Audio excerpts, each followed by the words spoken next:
Fellow Ugandans, ladies and gentlemen, it is my pleasure to address you again today on the progress the education sector is making to mitigate the effects of COVID-19 pandemic.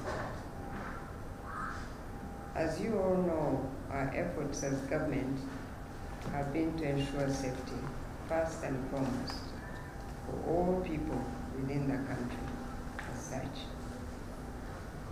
Now, the closure of all institutions of learning was among the first COVID-19 measures that the President issued. And as a result, 15 million learners are for now at home and not able to report to the institutions of learning. Let me say that as a country, our typical institutions of learning have characteristics that are unique to our setting. For example, in the pre-primary, primary and secondary levels of education, there is overcrowding due to high enrollment levels. In addition, the majority of our institutions of learning at all levels of our education system have boarding facilities, of which most of them are congested. Besides these, the learners in our institutions are not necessarily from the community around the institution. We have students who have to move across geographical regions of the country to the institutions of learning. These characteristics are unique to us as a country, and therefore whatever measures we come up with to keep our students safe, we have to do so in light of the context. As I informed you in my last two statements, the one of April the 4th, 2020, and April the 20th, 2020, the Ministry of Education and Sports put in place a response plan at the onset of the COVID-19 pandemic in our country. This plan focuses on three main areas. One, continuity of learning during the closure of institutions of learning. Two, preparedness for reopening of institutions of learning when it is safe to do so. And three, ensuring effective teaching and learning upon the reopening of the institutions of learning.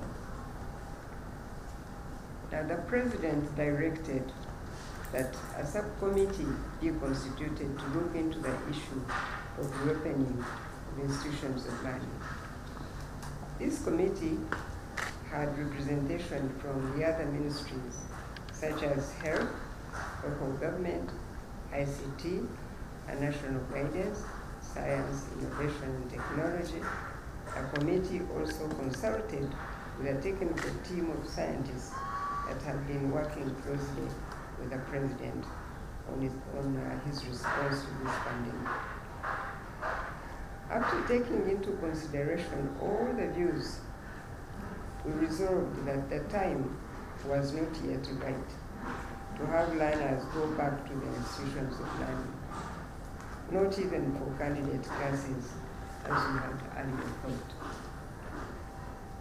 It was based on this guidance that Cabinet advised the President to maintain the closure of institutions of learning for another month, as he communicated to the nation, as you all remember.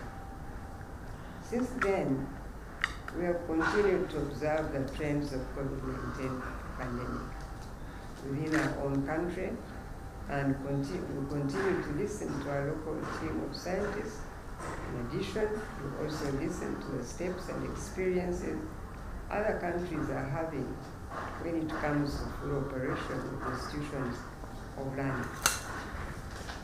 What we are learning from our local trends of COVID-19, as well as experiences from countries that have closed but later reopened institutions of learning, is that we need to exercise patience and self-restraint on the matter of normal resumption of institutions of learning. In the meantime, the Ministry of Education and Sports is working on the following: strengthening our interventions for continuity of learning during the closure of institutions of learning. Now, when implementing this intervention, we have designed it keeping in mind the socio-economic and geographical context of the average learner in our country. As such, government has focused on facilitating the process of having the learner learn from their homes. Therefore, for primary and secondary education levels, we are delivering continuity of learning through radio and TV stations around the whole country. In addition, government provided printed learning materials for 25% of learners for the start as we wait for more funds to scale up our intervention countrywide.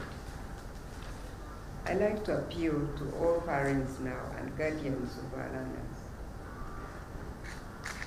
Our students, our children need you to support them as much as government may be doing its part.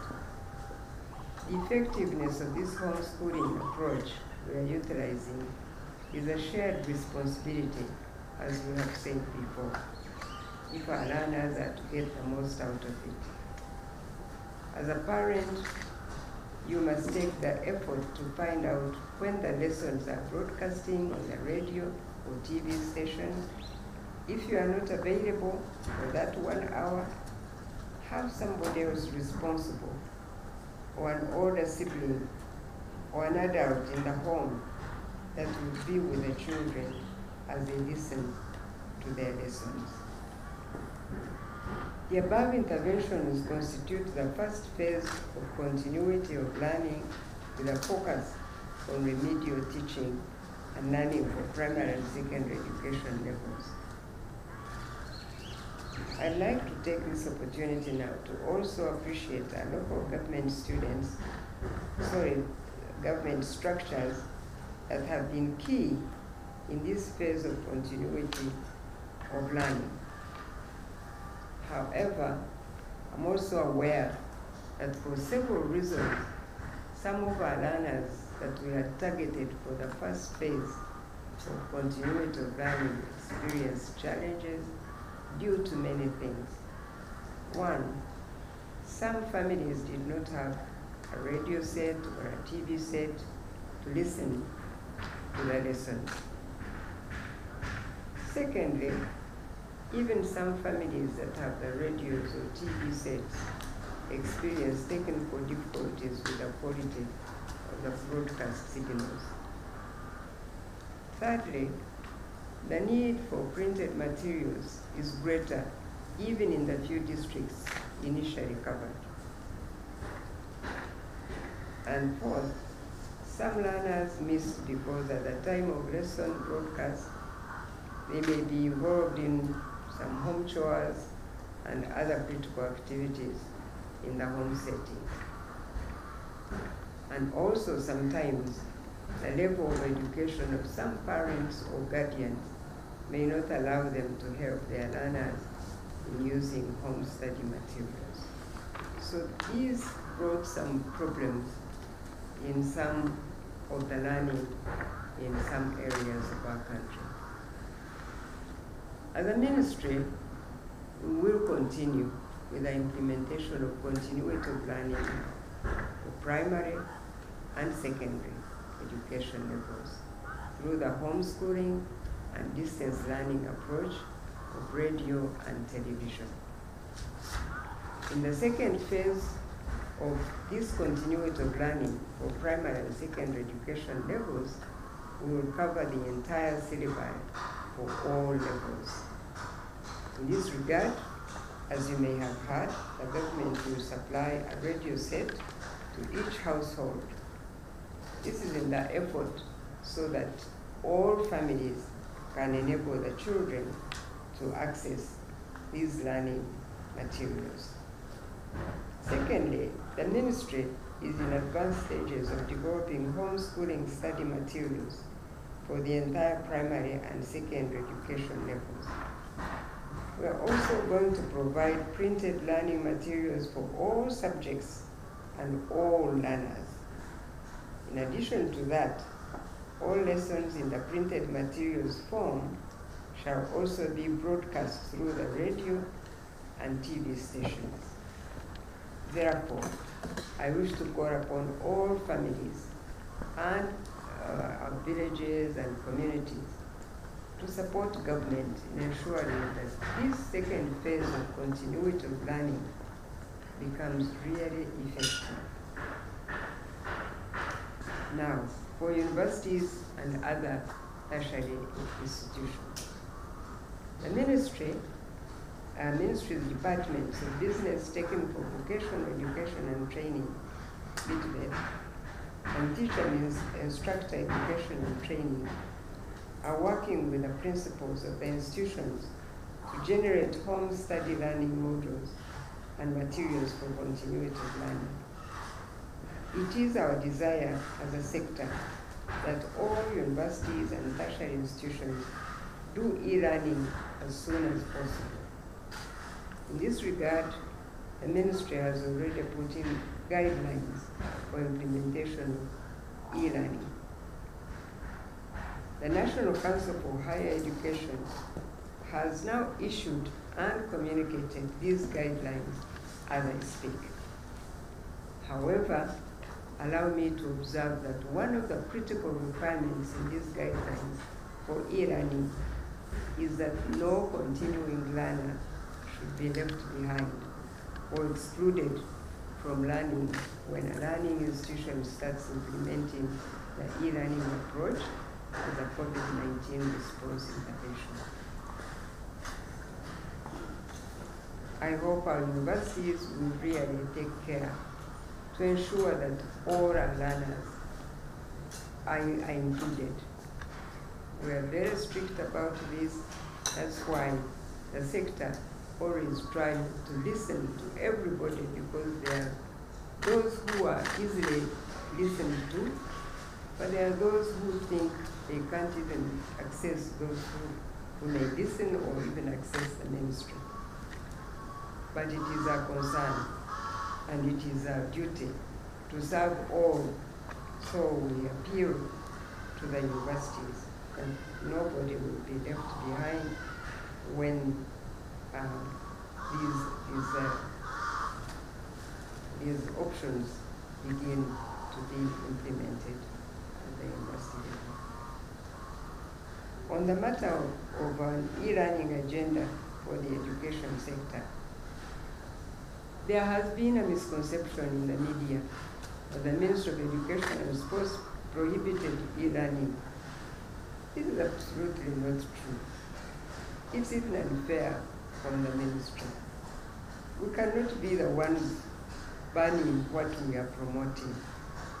A number of institutions, including Uganda Christian University, Makerere University, and several international schools in basic and secondary levels, have been utilizing e-learning even before the outbreak of COVID-19. What we are doing as a sector is to put forward a comprehensive sector-wide agenda to guide delivery of formal education through e-learning mechanisms, because it has implications on quality of education for the country and its citizens. Once the ICT and e-learning framework is complete, we shall communicate it to our stakeholders and the public at large, because you all deserve to know. Now, preparations for reopening of schools and institutions. The Ministry of Education and Sports has received sector-specific standard operations procedures from the Ministry of Health to guide us in determining our sector's readiness to reopen institutions of learning. My ministry shall review these SOPs and advise Cabinet in due course. I am convinced that the God we serve and have been praying to will soon deliver us from this pandemic. In the meantime, I appeal to you all to keep safe and ensure the safety of our children across the country. I thank you, and God bless you.